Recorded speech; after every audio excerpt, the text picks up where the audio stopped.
안녕하세요. 미속의 최준영 목사입니다.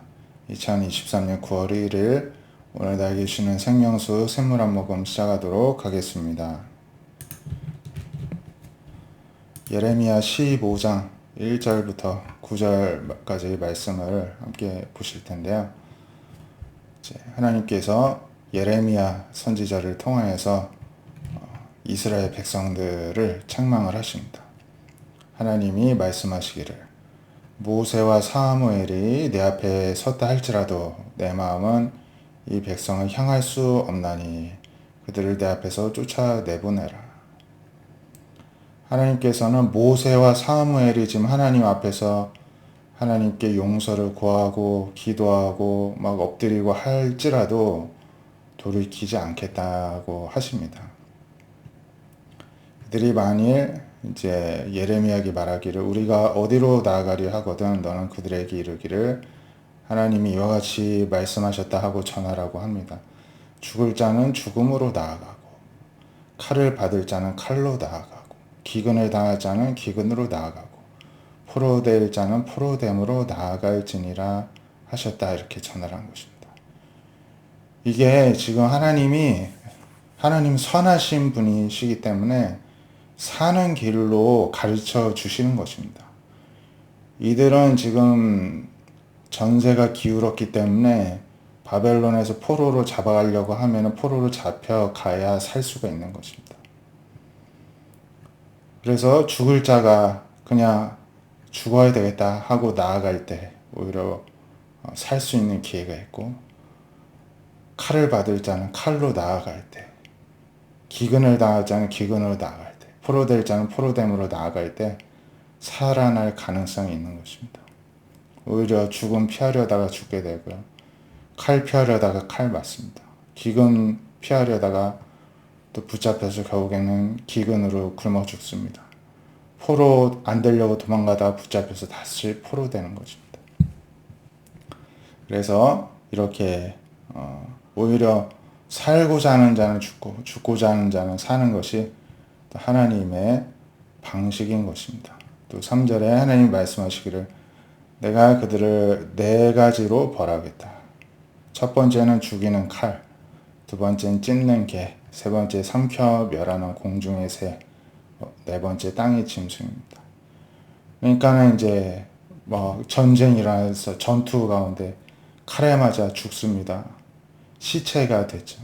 시체를 들개들이 와서 막 하이에나들이 와서 살을 찢어 먹습니다. 또 시체를 발견하고 공중에 독수리, 까마귀 이러한 이제 날짐승들이 내려와가지고 또 시체를 파먹습니다. 또 냄새 맡고 땅에 모으던 각종 짐승들이 와서 뜯어먹는 것입니다. 이렇게 비참한 죽음을 당하게 될 것이라고 말씀하십니다. 왜 이렇게까지 하나님이 이런 벌을 내리시냐 하면 유다 왕 히스기야의 아들 므낫세가 예루살렘에 행한 것으로 말미암아 내가 그들을 여러 세계 민족 가운데 흩으리라 이렇게 정하셨다는 것입니다. 히스기야는 물론 부족함이 있고 하나님께 범죄함도 있었지만은 그래도 어떻게 해서든지 하나님의 뜻대로 살려고 하나님의 은혜로 살려고 애썼던 사람인데요. 그 아들 므낫세는 아버지가 다 제거하였던 바알과 아세라 선지자들도 살 뿐만 아니라 그 신상들을 예루살렘 성전 안에다 다시 세웠습니다. 그러니까 바알신도 섬기고 아세라도 섬기고 여호와도 섬기고 하나님이 이 각종 잡단 신 중에 하나일 뿐으로 이렇게 그냥 아예 바닥으로 그 뭉개뜨린 것입니다. 그리고 막 자신의 자녀를 막 희생 제물로까지 불로 태워서까지 우상에게 바치고 온갖 점쟁이 박수 무당들 다 끌어모으고 이렇게 더러운 죄를 지었습니다. 그래서 하나님이 징계하신다는 것입니다. 이제 징계를 당할 예루살렘아 너를 불쌍히 여길 자 누구며 너를 위해 울 자가 누구며 돌이켜 너에게 평안이 있느냐 물을 자가 누구냐는 것입니다. 이제 아무도 없게 된다는 것이죠. 하나님 말씀하시기를 이렇게 된 거는 너가 나를 버렸고 내게서 물러갔으므로 너에게로 내 손을 펴서 너로 멸하였노니 이는 내가 뜻을 돌이키기에 지쳤음이로다 말씀하십니다. 하나님은 복을 주시고 평안을 주시려는데 하나님을 버렸습니다. 하나님으로부터 등져서 뒤돌아섰습니다. 그러니까 하나님은 이제 이들과 계약을 맺고 하나님의 백성이 되고 하나님은 또 왕이 되셔서 이들을 돌보기로 언약을 맺으셨었는데 이제 완전히 배신당하신 거죠. 그러니까 축복을 위해 내미셔야 될 손이 멸망을 위해 내미시는 손이 되어버렸다는 것입니다.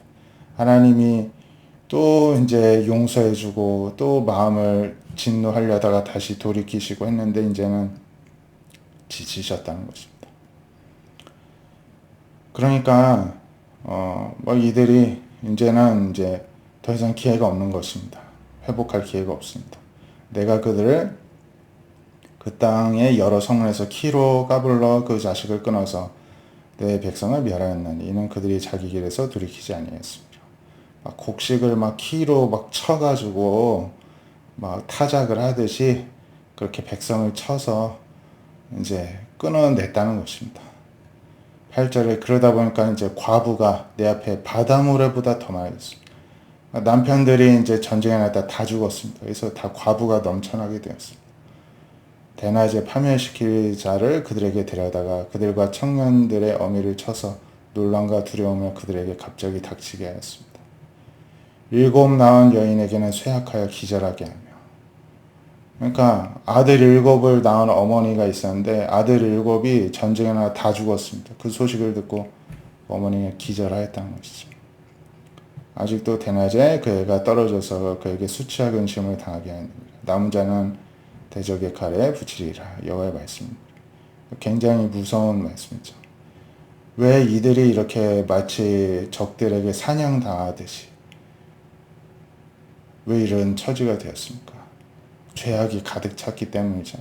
과거로 돌아가면은 하나님께서 왜 이들을 가나안 땅에 보내셨습니까? 단순히 그냥 그 축복의 땅에 축복을 주시기 위해서만은 아니었죠. 그 땅에 그렇다면 아무도 없고 하나님이 오로지 축복을 위해서만 준비해 놓으신 땅이어야 되고 그곳에 이제 이들을 그냥 하나님께서 옮기시는 일만 하셨어야 됐는데 그 땅에는 가나안의 원주민들이 있었습니다. 근데 하나님이 그들을 쳐서 진멸하라고 하시면서 그 명분이 뭐냐? 그들의 죄가 가득하다는 것이죠. 아모리의 죄가 가득하다는 것입니다. 그래서 그들을 징계하시는 한 방법으로 이스라엘 백성들이 그들을 진멸시키게 하신 거였는데요.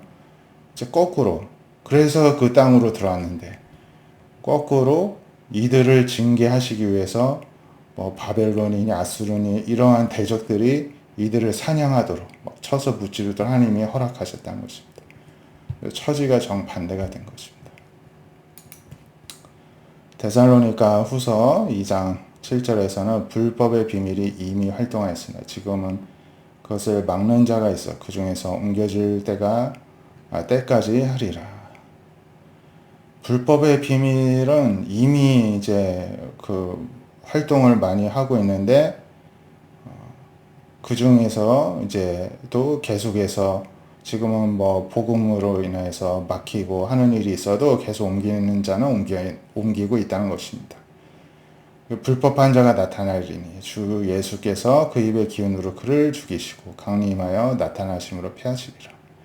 불법한 자가 뭐 사탄이겠죠. 그런데 예수님 다시 오시면 그를 결국에는 멸하시고 다시 나타나심으로 모든 활동을 이제 패하시겠다 이렇게 약속을 하십니다. 악한 자의 나타나면 사탄의 활동을 따라 모든 능력과 표적과 거짓 기적과 불의의 모든 속임으로 멸망하는 자들에게 있으리니 이는 그들이 진리의 사랑을 받지 아니하여 구원함을 받지 못합니다. 하나님의 미혹의 역사를 그들에게 보내서 거짓 것을 믿게 하시고 진리를 믿지 않고 불의를 좋아하는 모든 자들로 하여금 심판을 받게 하려 하십니다. 그러니까 이제 뭐 온갖 이단들이 지금도 활동을 하죠. 다 속임수입니다. 이들은 하나님의 말씀, 진리를 사랑하지 않고 구원도 받지 못하였습니다. 그래서 미혹을 당해서 거짓 것을 믿게 되는데요.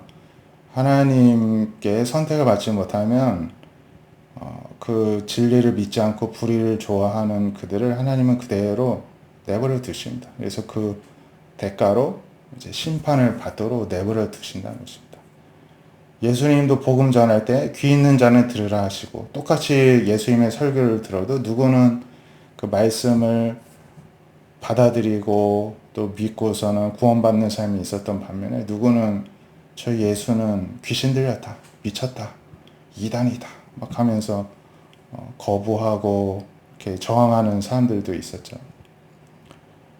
예수님은 그대로 내버려 두십니다. 귀 있는 자는, 들을 게 있는 자는 들으라. 그러니까 들을 수 있는 사람만 들으라고, 못 듣는 사람을 억지로, 막 바리새인들 이런 사람들을 억지로 마음을 돌이키려고 그들의 비유 맞춰줘 가면서 그들의 좋아할 만한 것들을 이렇게 주면서 달래가면서 이렇게 돌이키시지 않았습니다. 그냥 내버려 두시고 그냥 지옥하게 내버려 두십니다. 이게 하나님의 방식입니다. 그래서 오늘날 우리도 이러한 하나님의 방식을 배울 필요가 있습니다.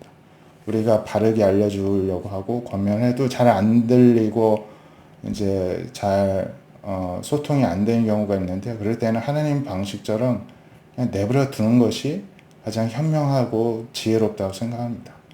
그래서 자기가 그냥 고집 부린 대로 그 결과를 본인이 경험하고 느껴야 뭐 깨닫게 되고 그 다음에 또 생각해 볼 여지가 있겠죠. 근데 그거를 내가 그 과정을 안 겪게 하려고 그걸 빨리 단축시켜 주려고 뭐 권면을 하고 비유를 맞춰주고 뭐 해봤자 안 됩니다. 하나님도 내버려 두시고 안 하시는데 우리라고 그걸 할 수가 있겠습니까? 그래서 아무리 가까운 가족이든 교회 안의 공동체든 내 직장 동료이든 친구이든 누구이든지 간에 뭐 예전에 제가 사역하면서 만난 어떤 목사님 그렇더라고요. 성도님들한테 뭐 부탁을 하든 권면을 하든 뭐든 딱 한 번만 얘기한다는 것입니다. 한 번 이렇게 뭐 부탁도 하고 때는 한번 이렇게 이렇게 하시면 좋겠습니다. 권면도 하고 했는데, 그거를 안 듣거나 안 하거나 아니면은 뭐 들었다가 까먹거나, 일단 한 번 하고서는 안 하면은 더 이상 말 안 하고 그냥 뭐 본인이 하든 다른 사람한테 시키든 아니면 더 이상 권면을 하지 않든 한다는 얘기를 들었었는데, 참 지혜로운 방법인 것 같습니다. 그래서 우리 역시도 한 번은 권면할 수 있겠으나, 그렇다고 해서 그냥 우리가 단절하고 그냥 무관심한 건 아니죠. 언제든지 다시 돌아키고 또 교류한다면 얼마든지 우리가 예전같이 똑같이 소통할 수 있겠으나, 아직은 상대방이 들을 준비가 안 됐고 그럴 마음이 없을 때는 그냥 내버려 두는 것이 서로에게 유익하다. 이게 하나님의 방식이다. 이렇게 말씀드릴 수 있겠습니다. 기도하도록 하겠습니다. 하나님 감사합니다. 오늘 말씀과 같이 우리가 하나님으로부터 축복을 받을 수도 있지만 하나님으로부터 징계를 받을 수도 있음을 우리가 늘 기억하여, 하나님은 이렇게도 하실 수 있고 저렇게도 하실 수 있는 분이라는 사실을 기억하여, 우리가 하나님 머리 꼭대기에 올라앉아서 하나님을 이용하고 다스리려는 오만하고 또 미련한 생각을 조금이라도 갖지 않게 해주시고, 하나님 앞에 엎드려 그 권위에 순종하며 하나님을 두렵게 여기며, 하나님 외에는 모든 우상들이 다 그냥 물건에 불과하고 아무것도 아닌 나무 쪼가리, 종이 쪼가리, 사람의 상상 속에나 있는 생각에 그냥 잡다한 생각 중에 하나일 뿐이라는 사실을 우리가 기억하여 미혹되지 아니하고, 살아계신 이 세상의 신이라고는 하나님밖에 없음을 우리가 확실히 믿는 믿음 속에서 하나님을 의지하고 높여드리는 삶이 되게 하여 주시옵소서.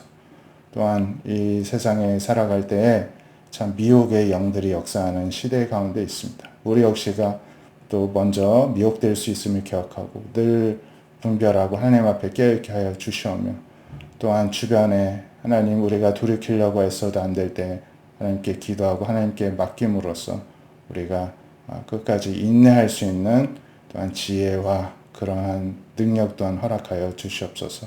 살아계신 예수님의 이름으로 감사기도 드립니다. 아멘. 오늘도 하나님을 의지해서 살아가는 저 여러분 되시기를 축복드립니다. 감사합니다.